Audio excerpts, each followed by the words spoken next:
Afinal de contas, o que é geometria? Todos nós temos dúvida. Temos ideia do que é geometria. Aliás, isso aconteceu com os povos. Desde a mais remota civilização, o homem pintou em cavernas. O homem escolheu a própria caverna, estimou o espaço. Ele olhava para uma caverna e sentia se havia uma proporcionalidade entre o tamanho dos ocupantes da caverna e a caverna. Foi talvez esse o começo da arquitetura. O homem escolheu sua casa, depois ele desenhou e construiu a sua casa. Para isso ele precisou muito de geometria e de perspectiva. Todo esse jeito de avaliar o espaço, perceber invariantes dessas regras da ocupação do espaço, pode ser chamada geometria. Um dos belos usos da geometria acontece nas artes, é a perspectiva. Esta geometria tem o seu início na maneira formal, mais profunda, mais séria, por volta do século V a.C., lá com os gregos. Pitágoras foi o iniciador dessa ideia. Dessa geometria e de outras, desse geômetra e de outros, falaremos neste programa. E, é claro, da perspectiva.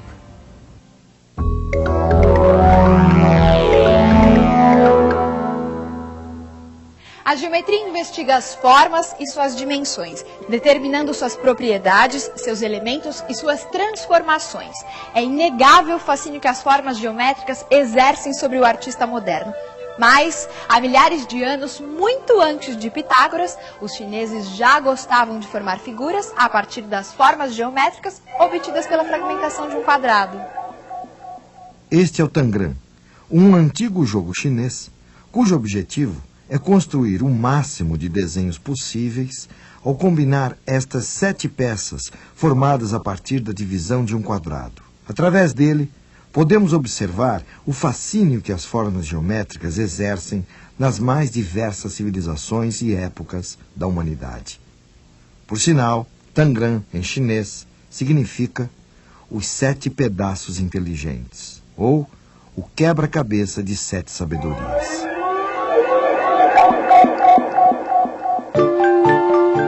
Utilizando-se de seus conhecimentos de geometria, os egípcios construíram pirâmides e monumentos que são verdadeiros feitos de engenharia. Ainda hoje, nos surpreendemos com a precisão dos ângulos retos encontrados em suas construções. No Egito, os esquadros eram feitos da seguinte maneira.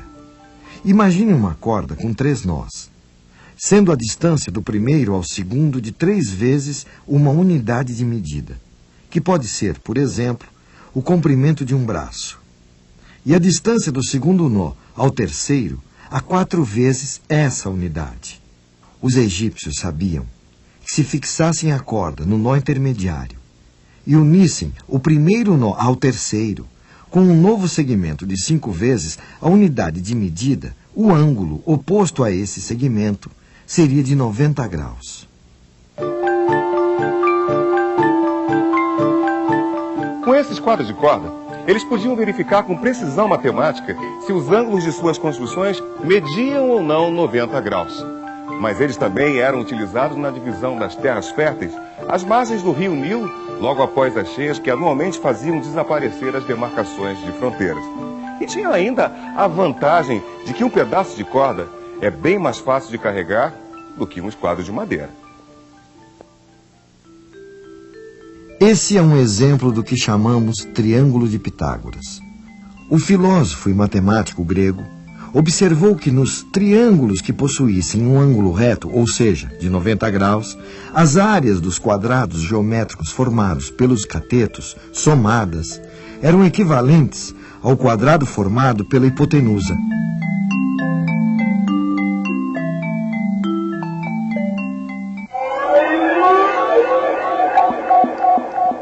Ao demonstrar essas relações existentes em triângulos como este, Pitágoras revela uma ordem que estava oculta na natureza. Para o filósofo e matemático grego, tudo o que existe, da mais simples partícula atômica às mais complexas galáxias, obedece a determinadas leis, padrões, que se combinam e se repetem e que podem ser percebidos e comprovados pela matemática. É isso que acreditam os cientistas do nosso tempo E era mais ou menos isso que Pitágoras revelava aos seus discípulos há quase 2.500 anos, aqui na Grécia.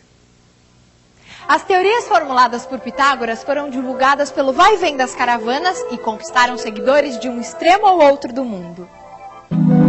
Na Alexandria, essas teorias foram escritas e organizadas por Euclides em uma série de livros que vêm sendo copiados, traduzidos e editados até os dias de hoje.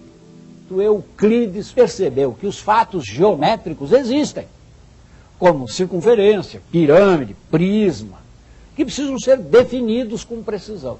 Mas foi tentar definir tudo, viu que alguns ele tinha que admitir: ponto, reta, plano, espaço. Eu admito essas ideias, embora possa representá-lo com um lápis bem apontadinho, posso desenhar um ponto, mas ele ainda vai ser uma superfície, não é um ponto. É uma abstração. Eu admito que existe ponto e que ele é adimensional. Mas ao brincar com essas ideias, ele percebeu que precisava ligá-las. Um ponto divide a reta em duas semirretas, a reta divide o plano.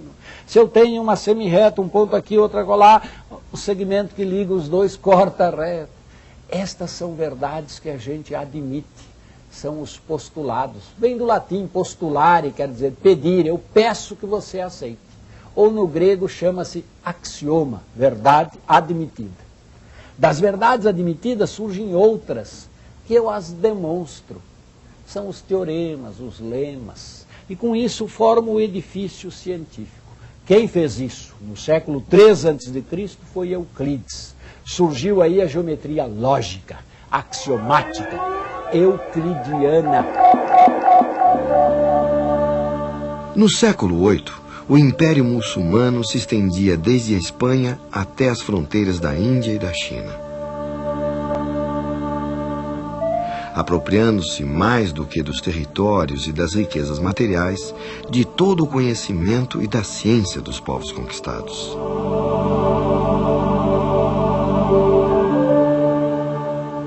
No mundo árabe, o artista e o matemático se confundem. E é exatamente por esse motivo que Alice fez uma descoberta que marcaria a história da arte e da matemática para sempre. Os gregos achavam que somos capazes de enxergar o que está à nossa volta porque raios de luz saem dos nossos olhos e iluminam aquilo que está diante de nós. Mas nisso, eles estavam completamente equivocados. Foi um árabe chamado Alhazen o primeiro matemático a perceber que a visão se deve ao direcionamento dos raios de luz que incidem sobre os objetos e se refletem sobre os olhos, formando a imagem. O cone de raios emergentes de um objeto diminui de diâmetro à medida que eu o afasto dos olhos do observador. Este é o motivo da diferença de tamanho percebida. Essa ideia de um cone de raios que vai do objeto ao olho é o fundamento da perspectiva. Um conceito simples que revolucionou a arte e a matemática. Esta pintura medieval mostra claramente que o artista cria um espaço tridimensional, embora ainda pouco elaborado, através de uma espécie de perspectiva intuitiva. Historiadores acreditam que a perspectiva só começou a ser vislumbrada nesta época, o final da Idade Média, chegando à sua plenitude no Renascimento. Mas veja só. Esta e outras pinturas de Pompeia, uma cidade soterrada pelas cinzas de Vesúvio em 79 d.C., reforçam a tese de outros historiadores de que já na época greco-romana os artistas conheciam a perspectiva. Afinal, aqui temos um excelente resultado na construção de um espaço tridimensional. Eu pude sentar, eu posso caminhar,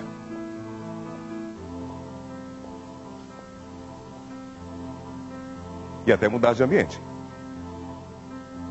É uma longa discussão que possivelmente não vai terminar nunca, pois o que restou da pintura da antiguidade é tão pouco que não há como provar definitivamente cada teoria.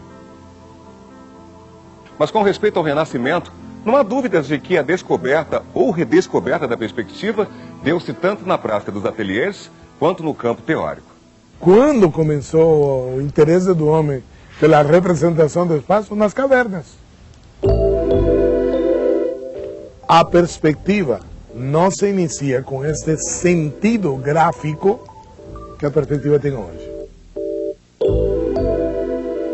Não é que nas pinturas dos alfrescos de Pompeia não tenha perspectiva, como a gente a conhece. Claro que tem, evidente que tem.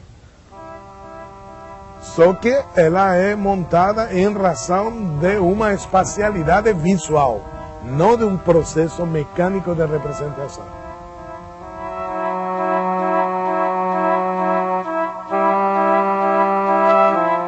No início do Renascimento, houve um trabalho pioneiro chamado de proto-perspectiva de artistas como Giotto. Mas logo a perspectiva se desenvolveu nos trabalhos de artistas como Uccello, Ghiberti, Masaccio e Piero della Francesca. Mantegna realizou pinturas que são paradigmas do uso da perspectiva, sem falar nos trabalhos de Leonardo da Vinci, Rafael e Michelangelo. A esses trabalhos acrescentou-se a obra de tratadistas como Alberti e também dos matemáticos Luca Pacioli e Guidobaldo Marchese del Monte. Mas o papel fundamental foi de Brunelleschi, que além de artista, escreveu uma demonstração teórica das leis da perspectiva.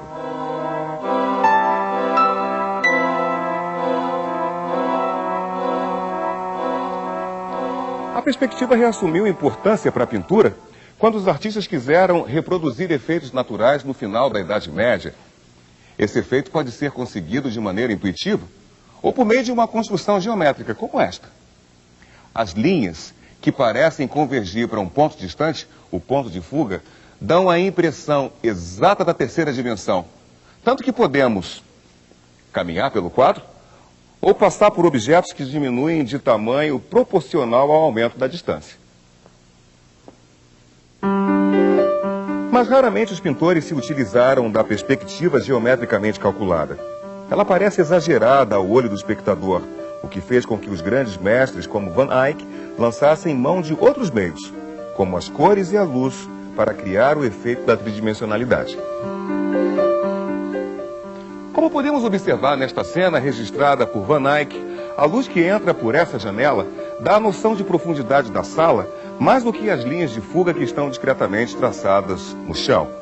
O caimento dos panos, as cores vibrantes da cortina ao lado que se repetem ao fundo, também contribuem para essa ilusão de profundidade. Essa maneira de pintar ficou conhecida como perspectiva atmosférica. Os primeiros artistas que adotaram a perspectiva lançavam mão de inúmeros instrumentos como visores, grades e papéis quadriculados, que já eram conhecidos na astronomia e que depois foram também adotados pela matemática. O pintor alemão Albrecht Dürer foi para a Itália aprender a arte secreta da perspectiva e documentou tudo o que viu e aprendeu em seus belos desenhos. O pintor que adota a perspectiva não está interessado numa visão abstrata ou absoluta da realidade. E nesse aspecto, a perspectiva é uma inovação. Ela introduz na arte a dimensão do tempo. O que ele reproduz não é mais uma paisagem imutável, mas um ponto de vista, o registro do que está acontecendo em um determinado momento. Quando ele virtualiza o espaço, ele é obrigado a estabelecer padrões, modos de comportamento que de alguma maneira pretendem reproduzir o fenômeno visual. Todas essas preocupações não eram preocupações da perspectiva, eram preocupações do artista na representação do espaço. Era o espaço que era fundamental, não o processo. Tem as máquinas de fazer perspectiva, amarravam a cabeça do indivíduo, fixavam o olhar, fechavam um olho, botavam uma haste, tinham toda uma parafernália para aquilo ser o mais próximo do que olho eu vi, mas olho não vê perspectiva. O olho tem um fenômeno estereoscópico, são dois. A representação gráfica, ela é realmente direcional. E tudo acontece como se fosse visto por um único olho estático e sem emoções. Então, a perspectiva seria um modo de se aproximar do aspecto óptico do universo sensível.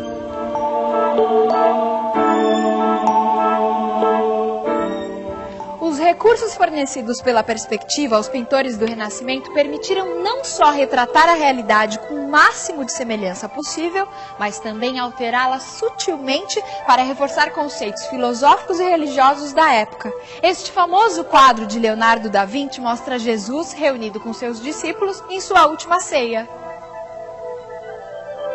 Estranhamente, a mesa toma toda a extensão da sala, como se a cena fosse grande demais para ser contida em qualquer recinto.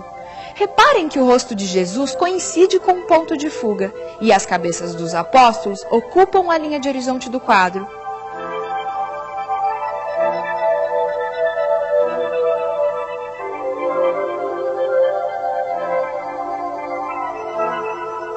O uso da perspectiva foi aos poucos se tornando repetitivo e árido, o que fez com que os artistas buscassem outras formas de representação.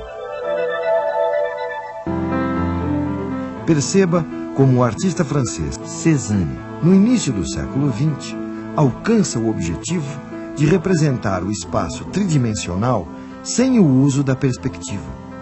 Volume e profundidade são alcançados pelo uso das cores e direção das pinceladas, e não mais com a aplicação de recursos geométricos na composição do quadro. Leonardo foi uma inspiração, toda a perspectiva do século XVI e XVII, onde aparecem as anamorfoses, todos esses jogos da ilusão, né? Onde se cria esses espaços enigmáticos, sempre me interessou muito isso.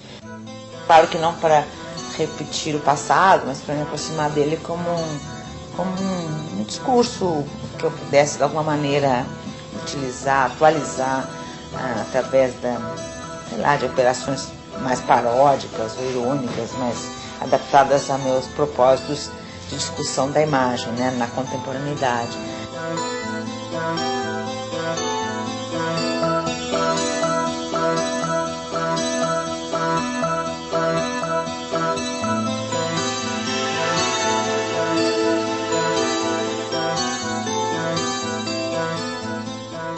Euclides criou um modelo de ciência, nós vimos isso bem lá atrás. O que ele não esperava é que a ciência e as artes oferecessem aos homens, ao longo desses 20 e tantos séculos, novos espaços, onde a mudança de um dos seus postulados, substituído por outro, criava toda uma geometria diferente. E assim surgiram várias geometrias igualmente válidas. Até que muito recentemente aconteceu um fato curioso. Alguém sobrevoava, talvez a Inglaterra, um país um tanto retangular. Estimou o comprimento e a largura, multiplicou e disse a área da Inglaterra. Daí eu desço na Inglaterra, pego um automóvel e ando por toda a sua largura e por todo o seu comprimento. Eu deparei com a rugosidade da Inglaterra. Vai dar uma área maior. Se imaginou uma formiguinha andando por sobre cada um dos grãozinhos. Ora, se eu multiplicar o comprimento e a largura estimados, eu vou ter uma área que supera talvez o próprio planeta. Algo ia mal. O que foi preciso? Redefinir o jeito de calcular a área. Área de figuras rugosas precisam ser medidas por uma geometria que tenha na sua dimensão uma fração, uma geometria fractal.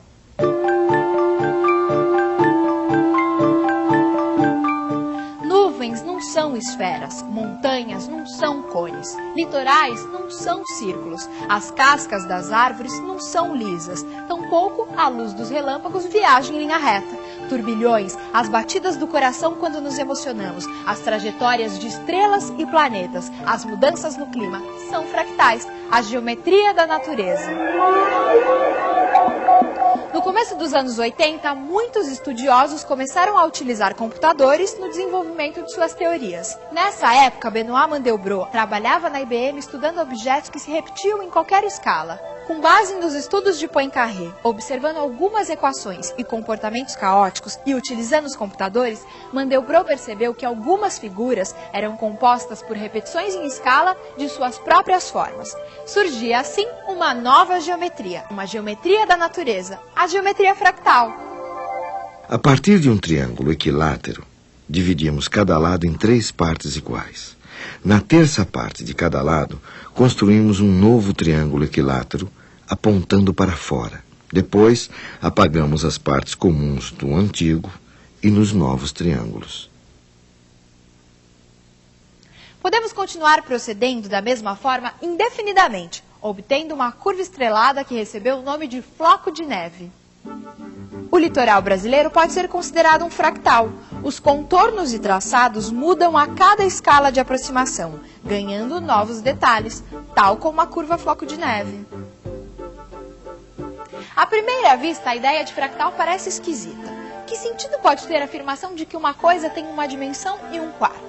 Mas o floco de neve é mais ondulado, preenche mais espaço que uma curva regular, unidimensional. Ao mesmo tempo, preenche menos espaço que uma superfície bidimensional. Uma ideia que está por trás de tudo isso é a de rugosidade. Quanto mais rugosa a superfície de um fractal, maior sua dimensão. O vírus da polio possui uma superfície também rugosa, que pode ser considerada fractal. Conhecer esta superfície implica em descobrir novas vacinas, pois isto afeta o modo como diferentes moléculas químicas interagem com o vírus. Olha, fractal não é mistério. Teoria fractal foi uma grande sacada do meu colega Benoit Mandelbrot. Ele percebeu que era possível criar uma nova geometria diferente da geometria euclidiana. Daí nasceu o fractal. Fractal vem de fractus no latim, que quer dizer fraturado, quebrado. Aí o Benoit Mandelbrot criou uma geometria que é baseada em conceitos descontínuos, conceitos fraturados. E surgiu, então, a geometria fractal. Mas o melhor veio em seguida. Ao usar a geometria fractal para representar objetos, antes representados com os conceitos da geometria euclidiana, foi se percebendo que essa geometria fractal dava resultados muito bons quando os objetos representados eram os objetos da natureza. Tipo, uma árvore, uma folha, uma nuvem, uma montanha, uma praia, um animal. Todos esses objetos naturais construídos com a geometria fractal formavam uma imagem muito melhor do que aquela da geometria euclidiana. E a razão é simples. A natureza não é contínua. A natureza é descontínua. E daí a geometria fractal se presta muito melhor a representar a natureza do que a geometria euclidiana. Alguns fractais produzem imagens belíssimas a partir de simples equações matemáticas. Mas será que podemos considerá-las arte?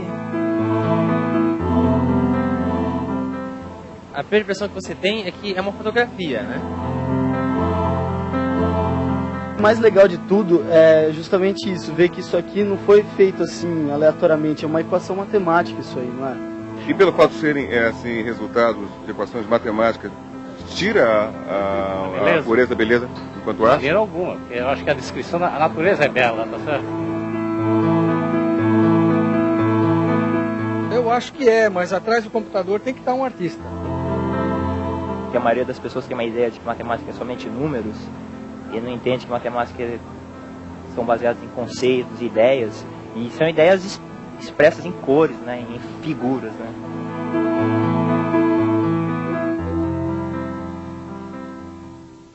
Fizemos um passeio pela arte, fizemos um passeio pela geometria, descobrimos a perspectiva como uma grande colaboração da geometria para a arte do Renascimento. Enfim, andamos pela matemática e pela arte. Criamos arte matemática.